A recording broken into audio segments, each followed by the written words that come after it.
Alam mo ba kung bakit may mga taong hindi nagsasalita ng marami? Pero kapag pumasok sila sa kwarto, ramdam agad ang presensya nila? Hindi sila maingay, hindi sila nagpapaliwanag, pero kakaiba ang respeto at takot na nakukuha nila. Ito ang tinatawag sa psychology na dark attitude. Hindi ito pagiging masama, kundi pagiging emotionally controlled, unpredictable at hindi madaling basahin.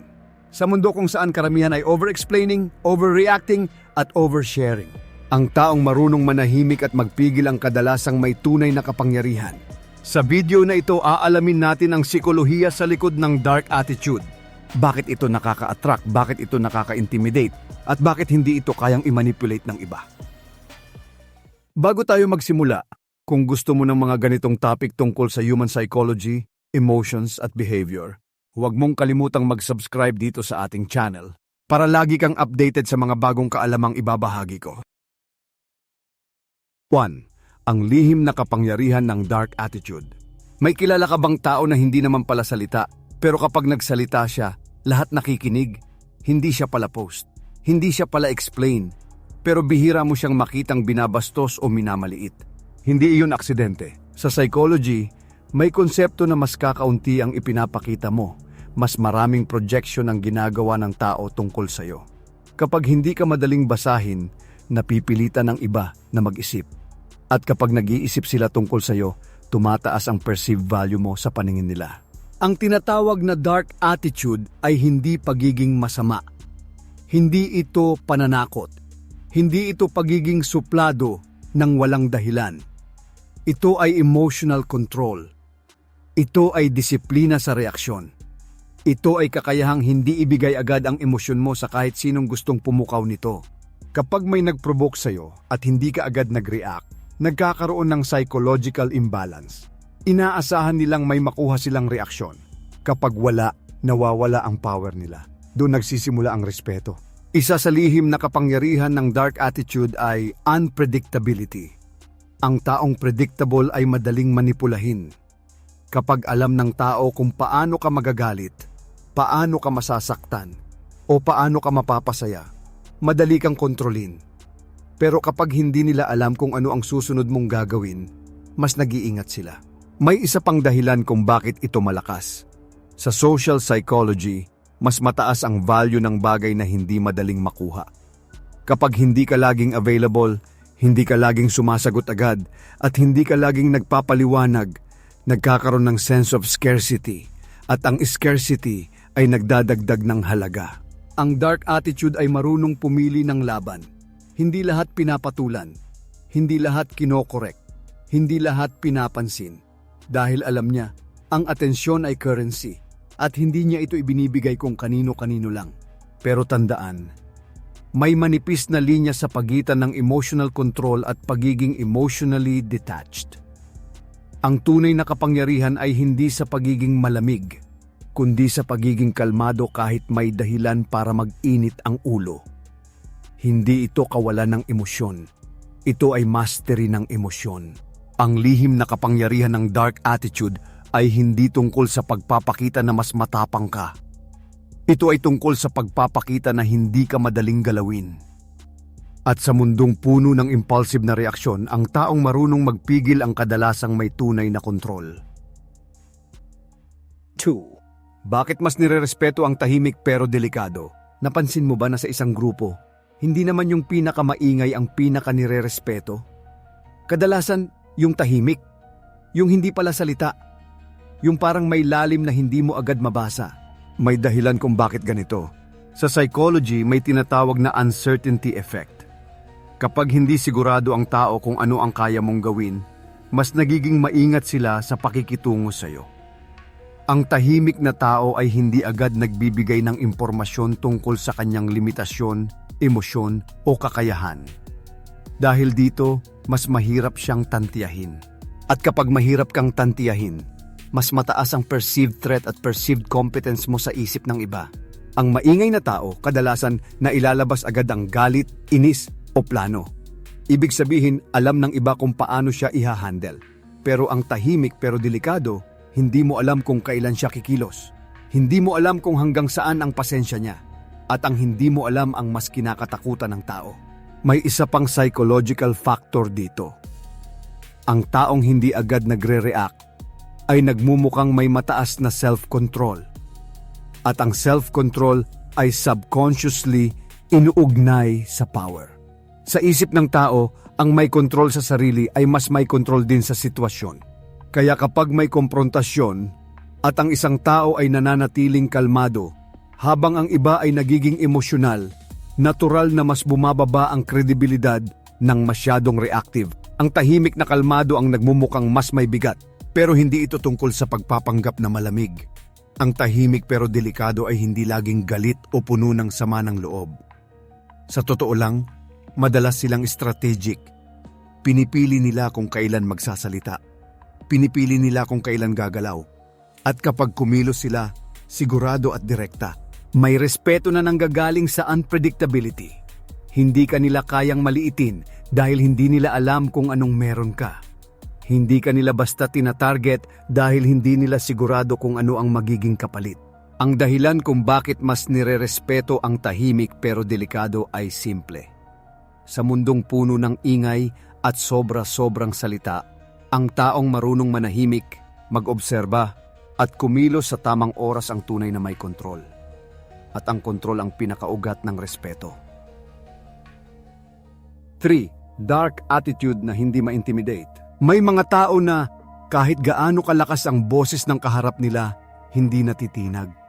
Kahit gaano ka-agresibo ang tono, nananatili silang kalmado. Hindi sila napipilitang umatras. Hindi rin sila kailangang sumigaw para patunayan ang sarili. Ano ang meron sa kanila? Sa psychology, ang intimidation ay kadalasang gumagana lamang kapag may takot na ma-activate. Kapag ang isang tao ay takot mawalan ng approval, takot mapahiya, o takot ma-reject, mas madali siyang kontrolin. Ang taong may dark attitude na hindi ma-intimidate ay may malinaw na self-worth. Hindi siya umaasa sa validation ng iba para maramdaman ang halaga niya. Kapag may nagtatangkang takutin siya, hindi niya ito agad tinatanggap bilang personal attack. Tinitingnan niya ito bilang projection ng insecurity ng kausap. Dahil dito, hindi siya nadadala sa emosyon ng sitwasyon. May isa pang mahalagang aspeto. Ang taong hindi ma-intimidate ay hindi reactive. Sa halip na agad sumagot o lumaban, nag-o-observe muna siya. At sa sandaling hindi niya ibinigay ang inaasahang reaksyon, nawawala ang momentum ng taong nananakot. Sa social dynamics, ang taong may kontrol sa emosyon, ang may kontrol sa frame ng usapan. Kapag hindi ka pumayag na mapasok sa emotional trap, ikaw ang nagdidikta ng tono. At kapag ikaw ang nagdidikta ng tono, ikaw ang may psychological upper hand. Hindi ito tungkol sa pagiging matapang sa harap ng lahat. Hindi rin ito pagiging manhid. Ang totoo, mas aware pa nga sila sa nangyayari. Mas mabilis nilang nababasa ang body language, tono at intensyon ng iba. Pero pinipili nilang hindi magpadala. Ang dark attitude na hindi ma-intimidate ay may malinaw na boundaries. Alam niya kung ano ang kaya niyang tiisin at kung saan siya hihinto. Kapag lumagpas na ang isang tao sa limitasyon, hindi siya nagwawala, kumakalas siya. At ang kakayahang umalis ng hindi nagmamakaawa ay isa sa pinakamalakas na forma ng power. Ang tunay na hindi nai-intimidate ay hindi yung pinakamatapang sumigaw. Siya yung may sapat na tiwala sa sarili para hindi magpatunay. Sa mundong puno ng ego at palakasan ng boses, ang taong hindi natitinag ang siyang may pinakamatatag na posisyon. 4. Ang aura ng taong hindi kailangang magpaliwanag. May mga tao na hindi mo kailanman nakitang nakikipagdebate para ipagtanggol ang sarili nila. Hindi sila mahilig magpaliwanag ng bawat desisyon. Hindi rin sila nagmamadaling linawin ang bawat maling akala. Pero sa kabila nito, hindi sila basta-basta kino-question. Ano ang psikolohiya sa likod nito? Sa maraming sitwasyon, ang labis na pagpapaliwanag ay nagmumula sa takot na hindi maintindihan o hindi tanggapin. Kapag sobra ang paliwanag, minsan mas lalo lang nitong pinapakita na naghahanap ka ng approval. At sa subconscious level, nababawasan ang perceived authority. Ang taong hindi kailangang magpaliwanag ay may malinaw na internal validation. Hindi niya kailangang kumbinsihin ang iba para maniwala sa sarili niyang desisyon. Dahil dito, lumalabas siyang mas grounded at mas sigurado sa sarili. May psychological principle na nagsasabing ang confidence ay mas pinaniniwalaan kaysa sa detalye. Kapag ang isang tao ay kalmado at diretso magsalita, kahit kaunti lang ang paliwanag, mas mataas ang chance na seryosohin siya. Ang sobrang pag-justify ay minsan nagbubukas pa ng mas maraming tanong. Ang aura ng taong hindi kailangang magpaliwanag ay nagmumula sa consistency. Hindi siya pabago-bago ng kwento. Hindi siya madaling ma-pressure na baguhin ang paninindigan dahil lang sa opinyon ng iba. Kapag may desisyon siya, malinaw at tahimik niya itong pinaninindigan. Hindi ibig sabihin nito na wala na siyang pakialam sa iba. May kaibahan ang pagiging detached sa pagiging composed. Ang composed na tao ay marunong makinig, pero hindi siya agad nagtatanggol kapag may hindi sumang-ayon. Alam niya na hindi lahat ay kailangang ipaliwanag, lalo na kung malinaw sa kanya ang intensyon niya. May respeto na nanggagaling sa katahimikan at paninindigan. Kapag alam ng tao na hindi ka madaling ma-pressure na magpaliwanag ng bawat galaw mo, mas nag-iingat sila kung paano ka kausapin. Dahil naiintindihan nila na hindi ka naghahanap ng pahintulot. Ang tunay na aura ng taong hindi kailangang magpaliwanag ay nagmumula sa self-trust. Kapag may tiwala ka sa sarili mong prinsipyo at desisyon, hindi mo kailangang ubusin ang enerhiya mo para kumbinsihin ang mundo. At sa mundong puno ng ingay at depensa, ang tahimik na paninindigan ang mas malakas ang dating.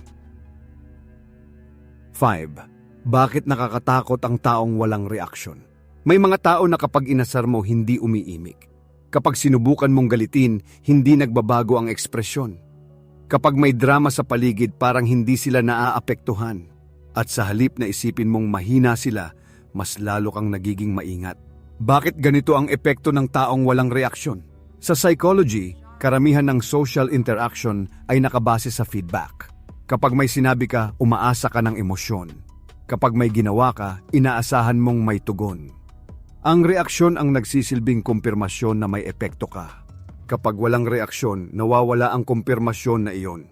At kapag hindi sigurado ang tao kung may epekto siya o wala, doon pumapasok ang discomfort. Ang taong walang reaksyon ay mahirap basahin. Hindi mo alam kung nasaktan ba siya, nainis o simpleng hindi lang interesado. At ang hindi mo mabasa ang mas nakaka-intimidate kaysa sa malinaw na galit o lungkot. May isa pang dahilan. Ang emotional control ay madalas inuugnay sa mataas na mental strength. Kapag kaya mong pigilan ang agarang reaksyon, ipinapakita mong hindi ka basta-basta nadadala ng emosyon. Sa social hierarchy, ang may kontrol sa emosyon ay madalas nakikitang mas may kontrol sa sitwasyon.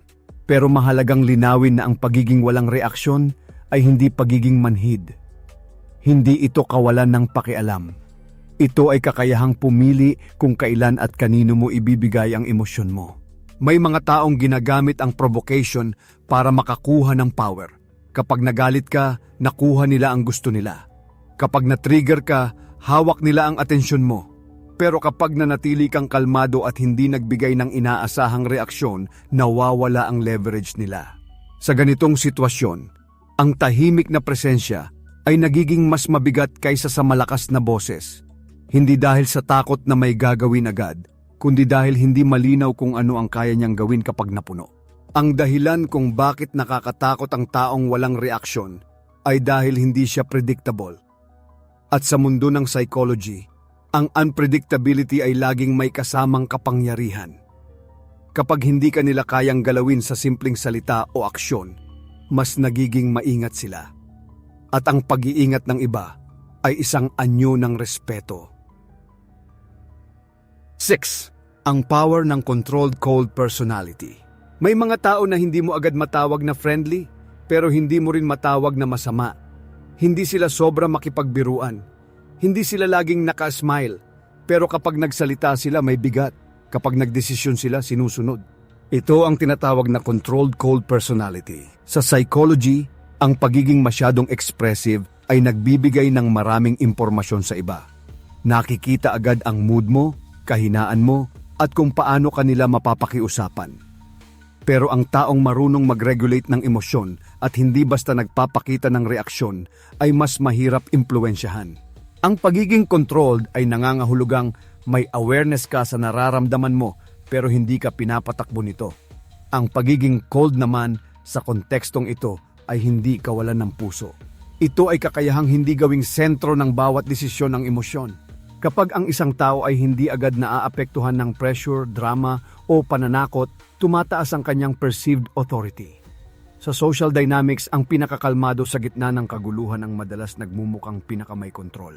May psychological effect din ang emotional distance. Kapag hindi ka agad accessible sa emosyonal na paraan, mas pinapahalagahan ng tao ang pagkakataong makuha ang atensyon mo. Hindi dahil naglalaro ka, kundi dahil hindi ka basta-basta nagbibigay ng access. Ang controlled cold personality ay may malinaw na boundaries. Hindi siya madaling mag-guilt trip. Hindi siya madaling ma-pressure ng opinyon ng karamihan. Kapag may desisyon siyang ginawa, pinag-isipan iyon, hindi dala ng init ng ulo o takot na ma-reject. Pero may babala rin dito. Ang pagiging cold na walang control ay nagiging pagiging detached at walang pakialam. Ang tunay na power ay nasa balanse. Alam mong makiramay, pero hindi ka nalunod sa emosyon ng iba. Marunong kang makisama, pero hindi ka nawawala sa sarili mo. Ang power ng controlled cold personality ay nasa disiplina. Disiplina sa salita. Disiplina sa reaksyon. Disiplina sa pagpili kung sino ang bibigyan mo ng access sa inner world mo. At sa mundong puno ng impulsive na emosyon, ang taong may kontrol sa sarili ang may pinakamalakas na presensya. 7. Dark energy na hindi mo kayang i-manipulate. May mga tao na kahit anong style ng pang-uto ang gawin mo, hindi tumatalab. Hindi sila basta naaawa. Hindi sila basta nadadala sa matatamis na salita. At lalong hindi sila natitinag sa pananakot o pressure. Ano ang meron sa kanila? Sa psychology, ang manipulation ay gumagana kapag may emotional hook. Maaaring ito ay takot, guilt, insecurity o matinding pangangailangan ng approval. Kapag alam ng isang tao kung saan ka mahina, doon siya kumakapit. Ang taong may dark energy na hindi kayang ay manipulate ay may mataas na self-awareness. Alam niya ang kahinaan niya. Alam niya ang triggers niya. At dahil alam niya ito, hindi siya basta nadadala kapag may pumindot sa mga iyon. May isa pang mahalagang aspeto. Hindi siya takot mawalan. Ang karamihan ay madaling makontrol dahil takot silang mawalan ng relasyon, oportunidad o imahe. Pero ang taong handang umalis kapag hindi na tama ang trato sa kanya ay mahirap itali. Ang dark energy na ito ay hindi agresibo. Hindi rin ito palaban sa lahat ng oras. Sa halip, ito ay tahimik na lakas. Nakikinig siya pero hindi agad sumasang-ayon. Pinoproseso niya ang salita ng iba bago magdesisyon. At kapag may naramdaman siyang inconsistency, hindi siya nagdadalawang isip na magdistansya. Sa social dynamics, ang taong hindi nangangailangan ng validation ang may pinakamalakas na posisyon. Kapag hindi mo kailangan ang approval ng iba para maramdaman ang halaga mo, nawawala ang leverage nila sa iyo. Hindi ito pagiging manhid o walang tiwala. Ito ay malinaw na boundaries. Kapag may nagtangkang manipulahin siya gamit ang guilt, hindi siya agad nagsosorry kung wala naman siyang kasalanan. Kapag may nagtangkang takutin siya para sumunod, hindi siya agad sumusuko kung alam niyang tama siya. Ang dark energy na hindi mo kayang i-manipulate ay nagmumula sa inner stability. Kapag buo ka sa loob, hindi ka basta nababasag sa labas. At sa mundong puno ng hidden agendas at emotional games, ang taong may malinaw na isip at matatag na paninindigan ang siyang hindi kayang galawin. 8. Kapag hindi ka na easy access, may panahon na lagi kang available, mabilis mag-reply, laging present, laging handang umintindi kahit ikaw na ang napapagod. Pero napansin mo ba, habang mas madali kang lapitan, mas nagiging kampante ang iba sa pagtrato sa iyo? Sa psychology, may tinatawag na scarcity effect. Mas pinapahalagahan ng tao ang bagay na hindi madaling makuha. Kapag palagi kang nandyan, nagiging normal ka. Kapag hindi ka na madaling maabot, doon nagsisimulang tumaas ang value mo sa paningin nila. Ang pagiging hindi na easy access ay hindi laro ng pagpapahirap. Hindi ito pagpapanggap na busy. Ito ay paglalagay ng boundaries. Ibig sabihin, hindi lahat ng tawag ay sasagutin agad. Hindi lahat ng imbitasyon ay oo ang sagot. Hindi lahat ng problema ng iba ay responsibilidad mo. Kapag bigla kang hindi na agad available, may psychological shift na nangyayari. Nagsisimulang magtanong ang tao, Nagsisimula silang mag-adjust dahil hindi na nila kontrolado ang oras at atensyon mo. Ang atensyon ay isang anyo ng power. Kapag binibigay mo ito ng walang limitasyon, nababawasan ang bigat nito. Pero kapag marunong kang pumili kung saan mo ito ilalaan, mas nagiging intentional ang presensya mo. May isa pang mahalagang aspeto. Kapag hindi ka na easy access, mas nagkakaroon ka ng oras para sa sarili mo. Mas lumilinaw ang standards mo. At kapag malinaw ang standards mo, mas hindi ka basta pumapayag sa mababang trato. Hindi ito pagiging cold o walang pakialam. Ito ay pagprotekta sa enerhiya mo. Dahil sa totoo lang, hindi lahat ng gustong makapasok sa buhay mo ay may magandang intensyon. At hindi lahat ng nangangailangan ng atensyon mo ay karapat-dapat dito. Kapag hindi ka na easy access, nagbabago ang dynamics. Ang dating ikaw ang laging naghahabol, ngayon ikaw na ang pinipili. At sa mundong puno ng sobra-sobrang availability, ang taong marunong mag-limit ng access ang mas pinapahalagahan at mas nirerespeto. 9. Ang sikolohiya ng taong hindi humahabol. May mga tao na kapag hindi ka nag-reply, hindi ka hahabulin. Kapag umalis ka, hindi ka pipigilan. Kapag hindi mo sila pinili, hindi sila magmamakaawa. At sa halip na isipin mong wala silang pakialam, mas lalo silang nagiging misteryoso at mabigat ang presensya. Bakit ganito ang epekto ng taong hindi humahabol? Sa psychology, ang paghabol ay madalas konektado sa fear of loss. Kapag natatakot kang mawalan, mas handa kang mag-compromise kahit nasasaktan ka na. Pero ang taong hindi humahabol ay may ibang mindset. Mas takot siyang mawala ang respeto sa sarili kaysa mawala ang isang tao. May tinatawag na psychological reactance. Kapag masyado kang hinahabol, minsan mas lalo kang lumalayo dahil pakiramdam mo nawawala ang freedom mo. Pero kapag hindi ka hinabol, may bahagi ng isip mo na nagtatanong kung bakit. At doon nagsisimula ang curiosity at pag-reflect. Ang taong hindi humahabol ay kadalasang may secure attachment sa sarili. Hindi niya kailangan ng constant reassurance para maramdaman na sapat siya.